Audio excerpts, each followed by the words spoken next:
Hello, everyone. My name is Peter McConnell, and I'm a member of the communications team for the American Board of Internal Medicine. We are very pleased to partner with the Academic Alliance for Internal Medicine to bring you an informative webinar about ABIM's newest assessment option, the Longitudinal Knowledge Assessment, or LKA. Leading the presentation will be Dr. Richard Wardrop, a member of ABIM's Internal Medicine Board and Program Director for the Internal Medicine Residency Program at the Cleveland Clinic Foundation in Cleveland, Ohio. This presentation is being recorded, and the recording will be made available through AAIM's website. Also joining us are several staff members of ABIM to help answer your questions. Following the presentation, we will have time for Q&A. Please enter your questions in the chat, and we will respond either in chat or verbally. If you have follow-up questions that we do not have time to get to, we will provide information on how to reach us at ABIM. And now I'd like to welcome Dr. Wardrop to begin the presentation. Thank you very much. It's an absolute honor anytime I get a chance to speak to the AIM audience. As a program director and a career medical educator, it gives me great pleasure to be here and to have the opportunity to speak with you all today. As mentioned, I am a member of the Internal Medicine Board and a member of governance. I will not be discussing exam content during the presentation today. This is one of our standard slides that we present to remind everyone that no exam questions will be disclosed in my presentation.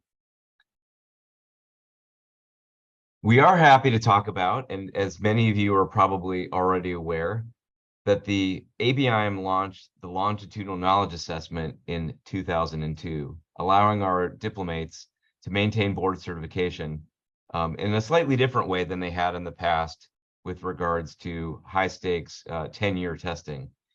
And in a lot of the marketing materials that many of you obtain via email and other methods, the ABIM did spotlight a number of diplomates to highlight the flexibility and freedom across the specialties of medicine. For those of you that maybe don't know, the LKA rolled out as sort of a sequel of sorts, or as a next evolution of the knowledge check-in process that was rolled out in 2018. The KCI, or knowledge check-in, included enhancements such as the ability to take at-home tests or at a test center, and included access to external resources such as UpToDate. As the ABIM continued to listen to the community through a variety of methods, including online discussions, one-on-one interviews, advisory panels, having multiple beta tests and user testing, including interactions at society meetings, we have arrived at the current state of the longitudinal knowledge assessment, building on what physicians liked about the KCI, but offering even more flexibility and features that physicians were asking for.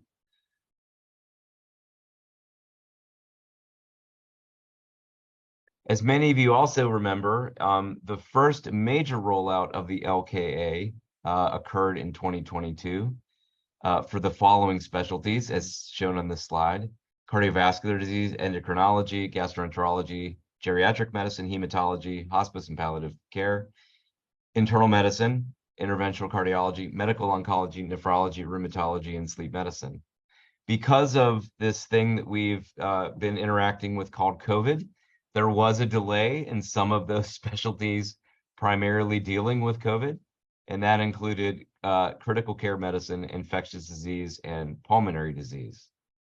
These have launched in 2023 and largely were due to the difficulty in obtaining the necessary question writers to be able to maintain the question banks within those specialties. As always, this is an option for those that are board certified for maintaining their certification. A 10-year exam is available to all of those that are maintaining maintenance of certification as well. There is some exciting news in the inpatient world. The inpatient version of the LKA and traditional 10-year mock exam will be available for the first time to eligible diplomates in internal medicine, and may be a good option for those in general medicine practicing in the hospital, and or those with a focused practice in inpatient medicine in other subspecialties.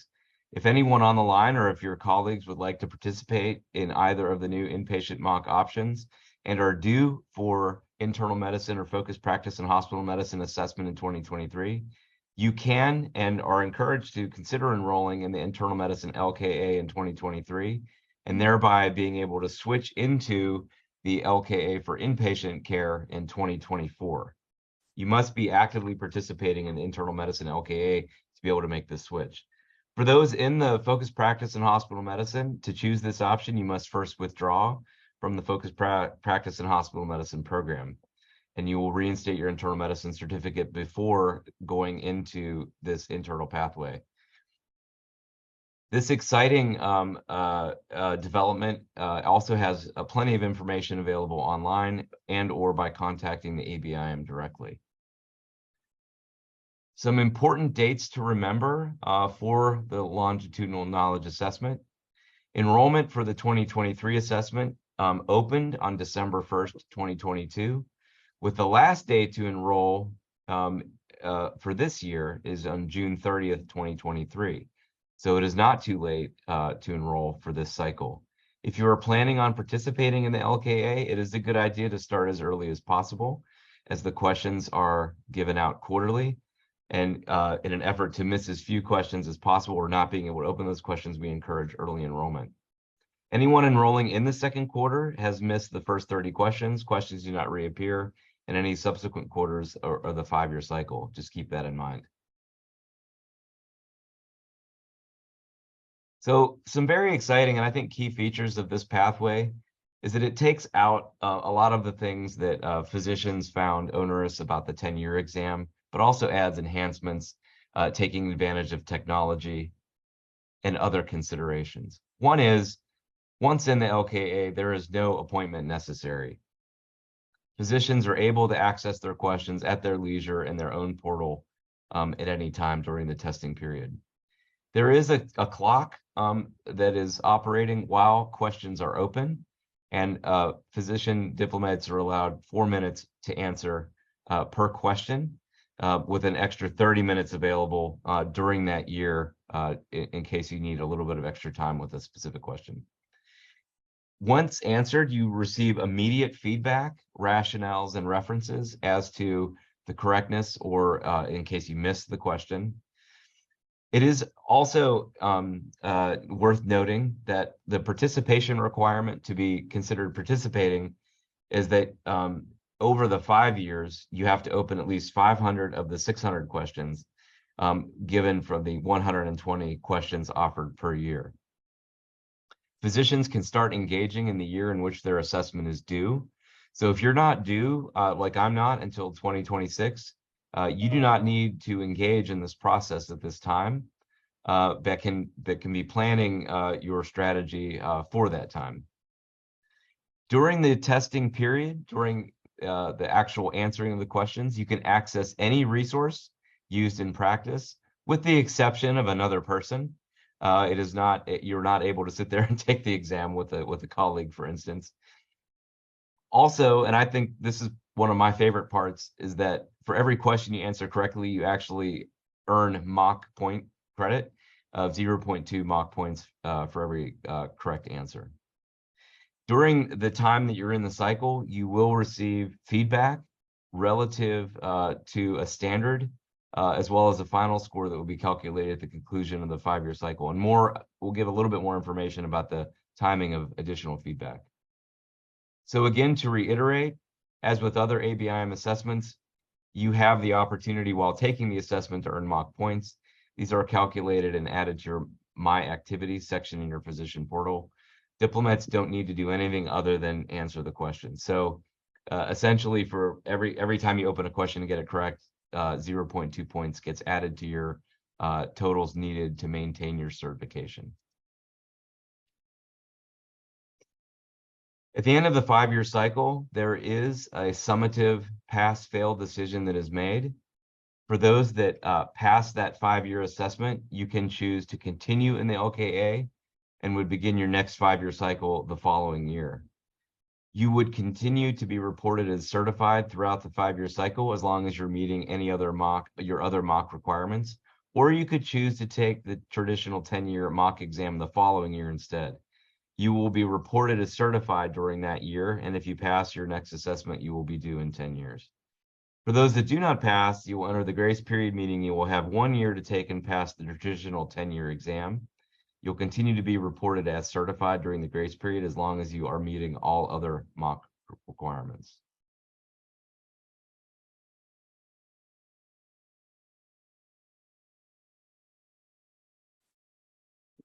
For those of you that have participated or are participating or have seen the portal, there's also a video that's available that can sort of walk you around this portal. This is the dashboard, if you will, that's personalized for each physician in the program, showing overall progress, your quarterly progress, tasks that are due this week, for instance, resources such as time remaining, and the ability to learn more about deferring questions during the testing period.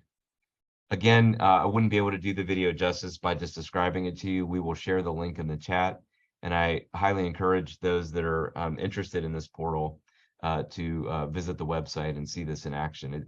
We had a live demonstration the last time I was at the ABIM, and it really is fantastic.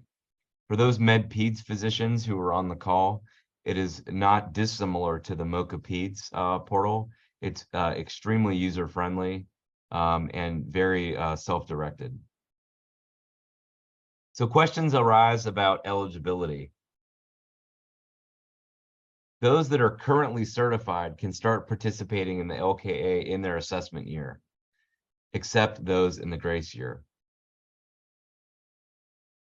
You will be reported as certified throughout the 5-year cycle as long as you are meeting the LKA participation requirement, even though it is technically longer than 10 years since taking your 10-year exam. For those that are pre-certified prior to 1990, you can use the LKA to meet your maintenance certification participation requirement in the year that your assessment is due. And even those with a lapsed certificate can use LKA to regain certification.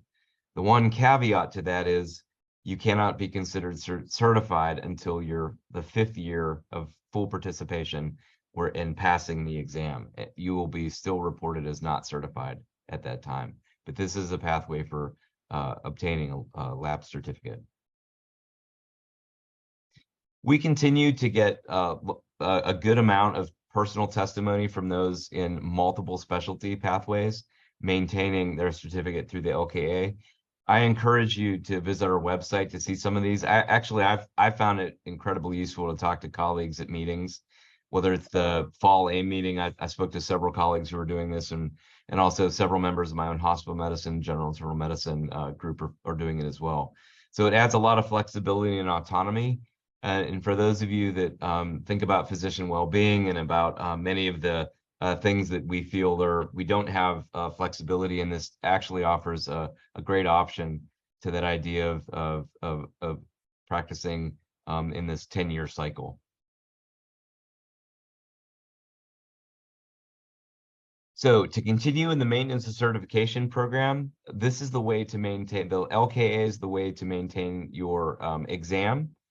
Those in the LKA then continue in the maintenance of certification program. And as you remember, mock includes obtaining MOC points and the assessment.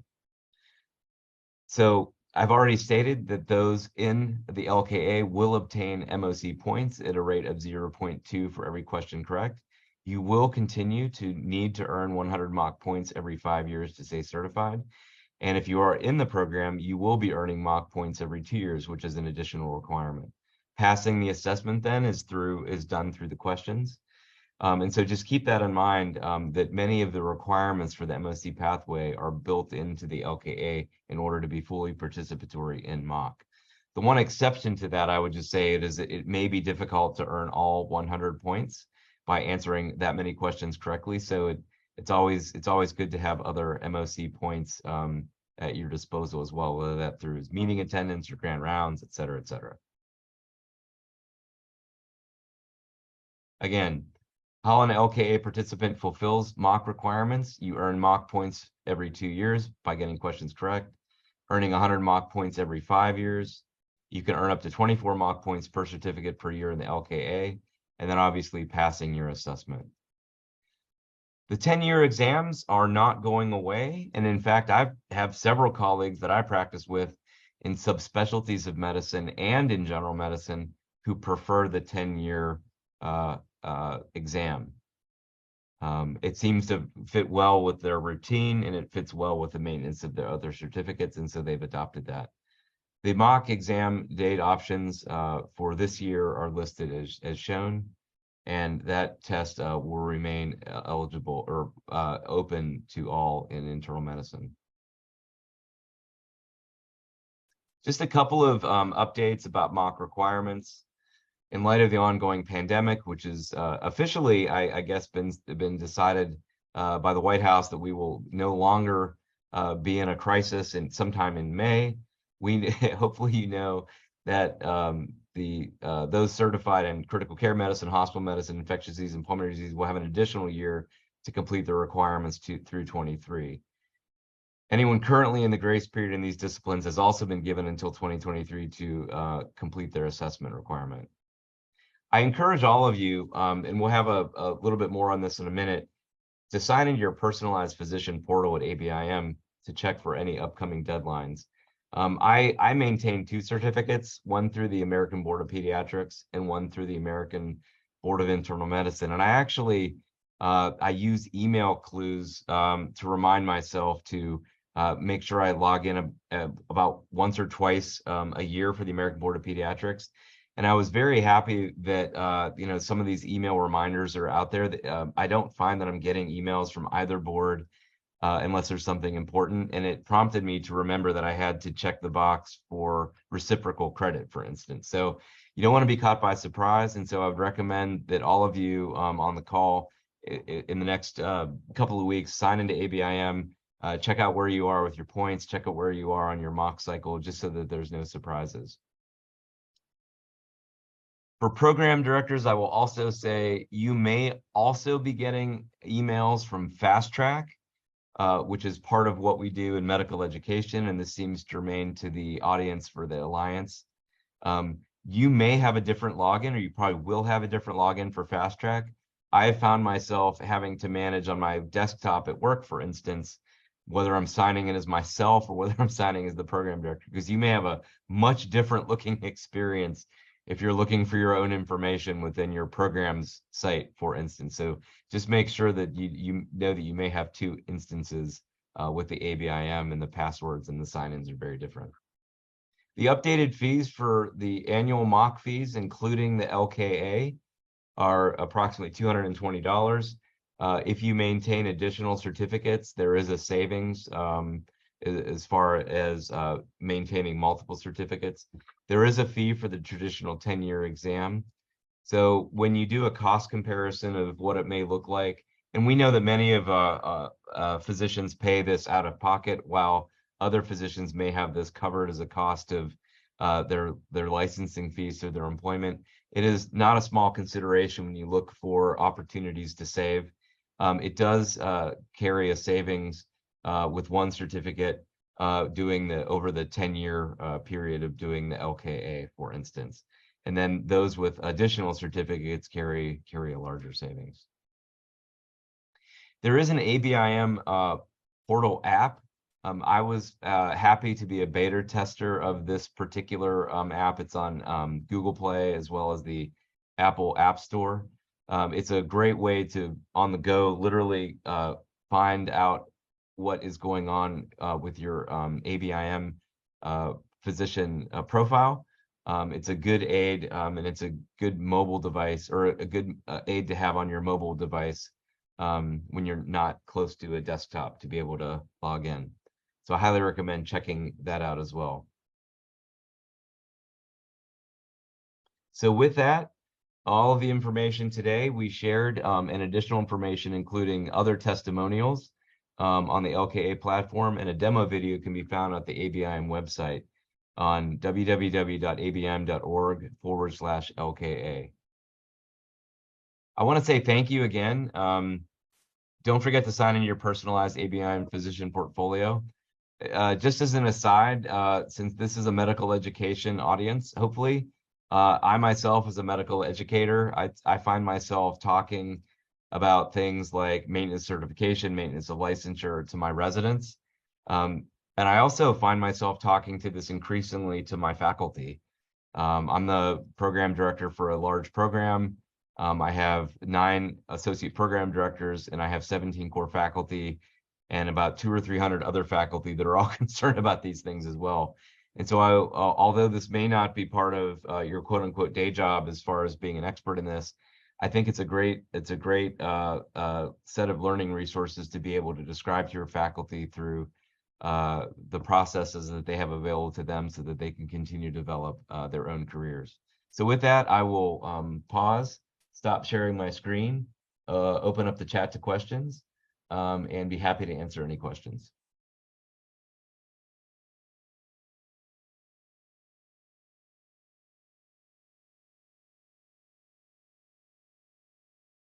I see one question. I think I can answer it if it's okay with our partners from the ABIM. Is there any advantage to starting the LKA prior to the year in which you would be due? I'm only 5 years out from my initial certification. Should I start now or just wait? I think that's a great question, and one that I actually was asking when I first heard about this. I wanted to get right to it, but in fact, you don't. I don't even know if that's possible. So I will lean on my ABIM colleagues to answer that question. But you are not required to do so, and I don't even know if that's even possible to enroll until your year due. Hello, this is Florence Mickens with ABIM. I'm the MOC Program Director. And you're right, Dr. Waldrop, there's no benefit to trying to start early. And as it happens, you are only eligible for the LKA in your assessment due year.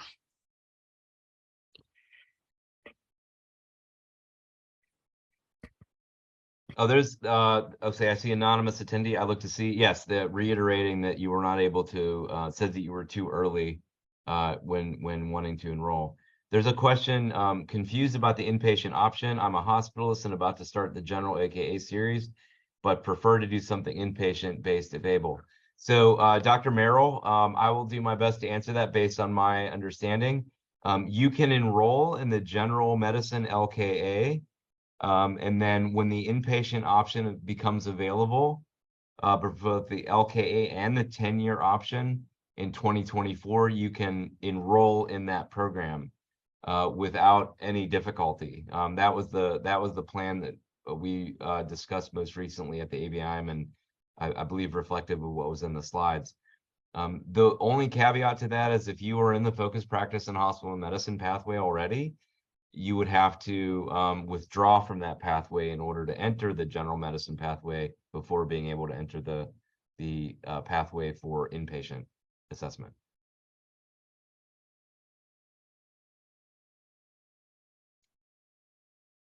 Is that accurate to our ABIM colleagues?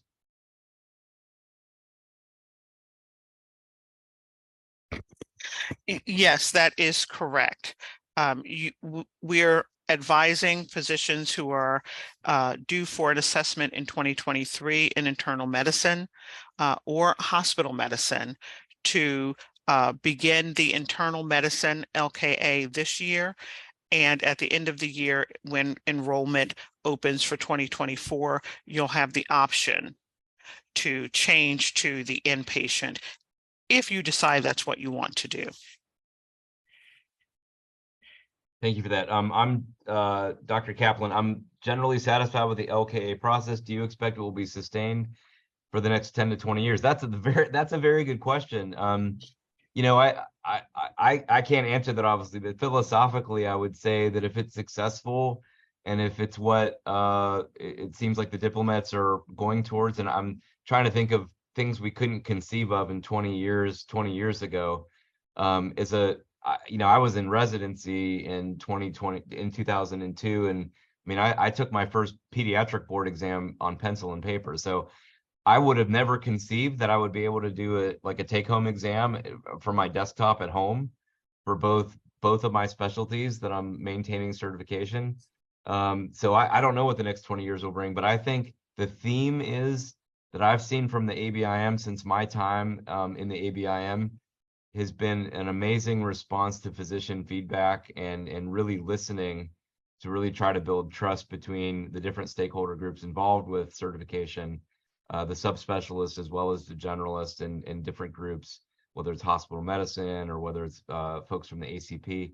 There's just been an incredible listening period that I've seen as someone that's was fairly junior, 5-10 years ago, to really seeing how this process has been matured. It's been nothing short of amazing to me, to go from what we did before to what we're doing now. So I would expect it to evolve and get even better, without sounding like an infomercial. I would suspect that if it's successful and people like it, that it'll be here to stay.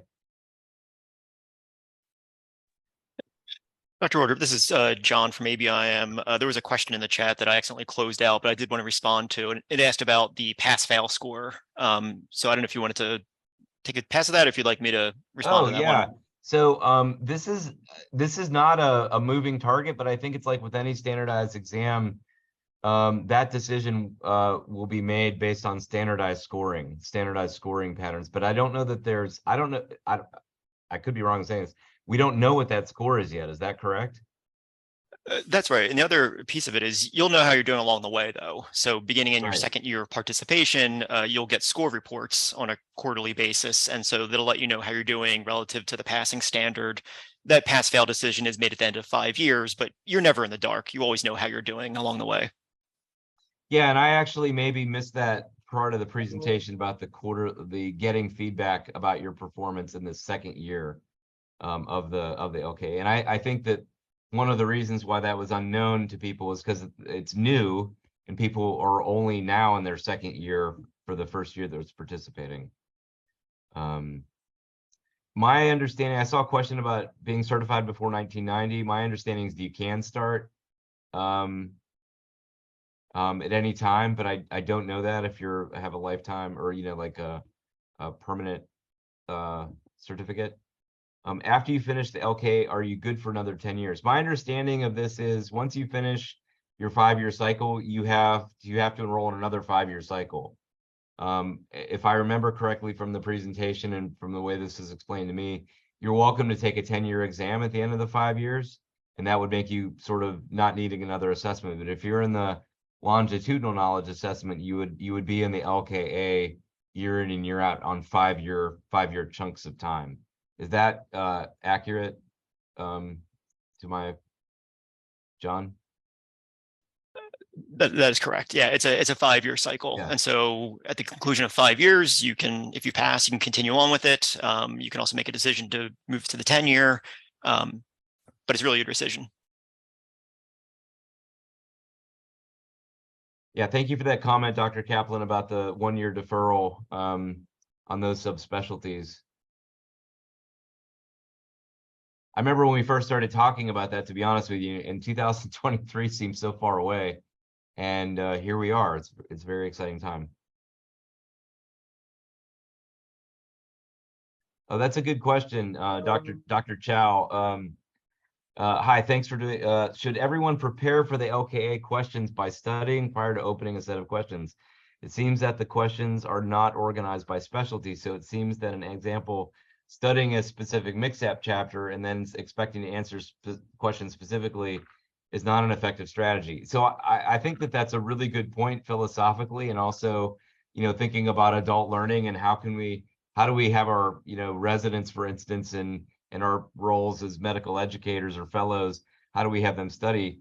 It becomes a different testing strategy, because instead of studying everything and knowing you'll probably be asked most of it, you'd be studying some things and maybe never being asked some of it. So it's a different strategy. And I think that that's understanding the open resource nature of it, being able to find the information that you may need, understanding that you may also have to rely on some of the feedback for areas where you're not as strong as you thought. So I think it'll be ongoing, continuous study as opposed to pre-study. But I have not heard anyone devising a strategy for studying for this, and I certainly would not, be for or against any particular product or web resource, for instance, as the go-to.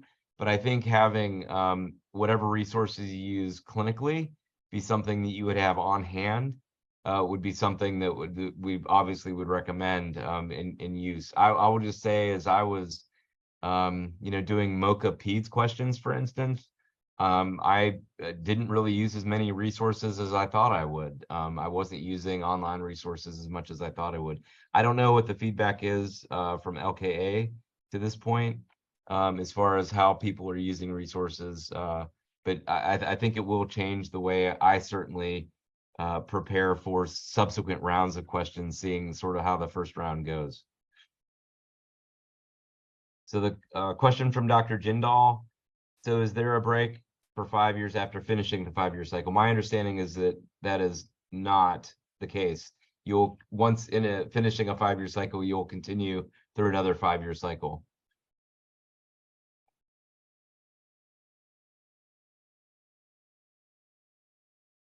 Oh, I'm sorry, I'm stepping over Lawrence Mickens. I'm sorry, you were going to answer the question. Go ahead.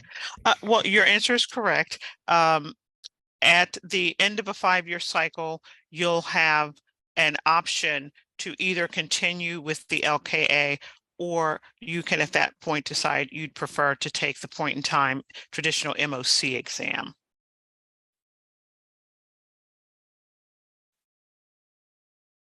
And as for Dr. Chow's question, I was only going to add that after you've completed about 5 quarters, you'll begin to get feedback in terms of a score report, in addition to all along being able to see which questions you're doing well in and which questions maybe you're not as familiar, you're not doing as well on. So there'll be indicators for you, areas of relative strength and weakness, in addition to rationales for the answers for the questions and references. So there's some built-in pointers for participants in the LKA.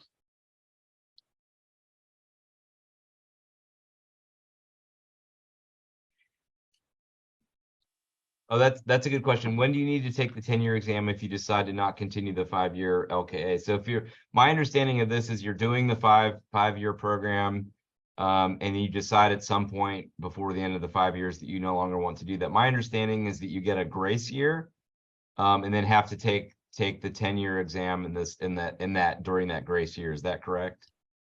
Well, that's one possible outcome. Okay. If a physician comes into the LKA this year and completes, let's say they come in and they complete all of their questions, that is, they don't have more than 100 unopened questions this year, they would meet the participation standard for 2023.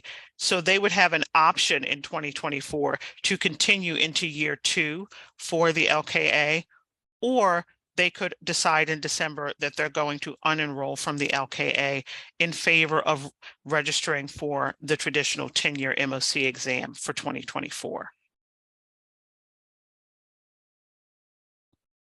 So just to say that just because it's a 5-year pathway doesn't mean you're locked in for 5 years. You do have opportunities to step off of that pathway.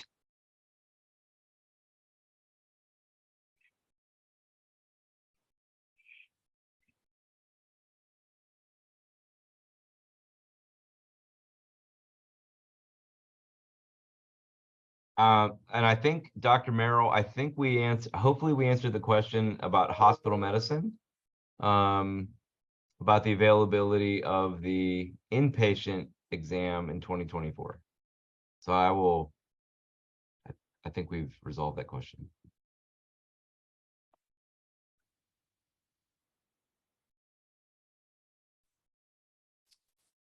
Last call for any questions.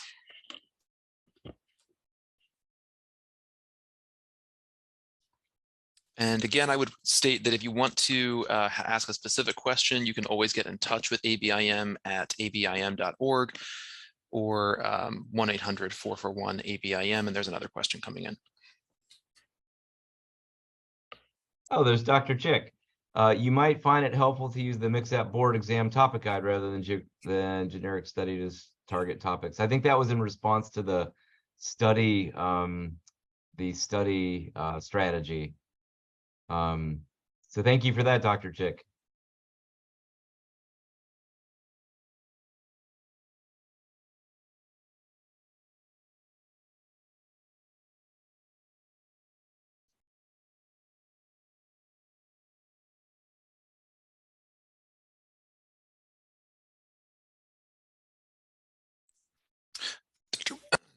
would you mind just putting up the last slide again so people can see the, I think there's contact information on there for us. Oh, certainly. This one? There you go. Yeah, one back. Sorry, I didn't dwell on it long enough. Not a problem. I wanted to get to the thank you.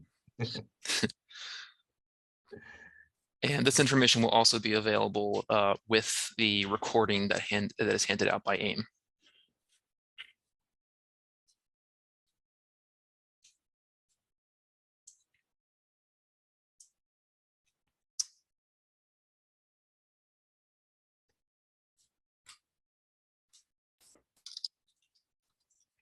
And I don't think we're seeing any other questions, so I think we can call it a wrap for this.